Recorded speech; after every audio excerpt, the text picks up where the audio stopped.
الرحمن الرحيم الحمد لله رب العالمين والصلاة والسلام على أشرف الأنبياء والمرسلين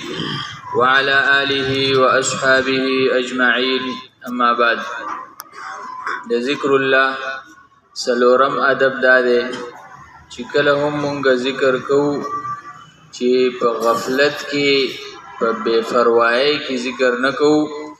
بلکہ دا اللہ رب العزت د عظمت او د لوی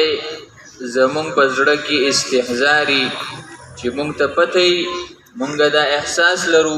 چې مونږ کم د عظیم ذات ذکر کولیږو او دا صفت قران د مؤمنانو صفت خولې ده سورۃ الانفال کې الله رب العزت ارشاد فرمایي اعوذ بالله من الشیطان الرجیم انما المؤمنون الذين اذا ذكر الله وجلت قلوبهم یقینا مؤمنان خو هغه کسان دي چې کله د الله ذکر وکړي شي نو د دیو زړونه ويریږي واذا تليت عليهم آیاته او کله چې په دیو باندې لوستل کېږي د الله آیاتونه زادتهم ایمانا نو دغه آیاتونه د دیو په ایمان کې سیواواله راولي زیاتی پکې راولي دغه شان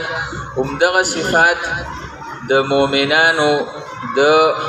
مخبتین په عنوان سره مخبتین هغه خلق دوی چې هغه ير لري خوف لري د الله نه د دې په عنوان سره په سورۃ الحج کې هم ذکر دی او بشیر المخبتین مخبتین ته زیر ورکا مخبتین کم خلق دي الذين اذا ذكر الله وجلت قلوبهم هغه کسان چې هغه د الله ذکر کله وشي نو د هغه زړونه یریږي نو چې کله هم مونږه د الله ذکر کوو په غفلت کې نه کوو صرف او صرف زمونږه جبه په زړه په ذکر باندې نه مشغوله بلکې د جبې سره سره زمونږه زړه هم په ذکر مشغولي او زمونږه په زړه کې د الله رب العزت د عظمت د کبریایي او د لوی استحزاري الله دې موږ له عمل کولو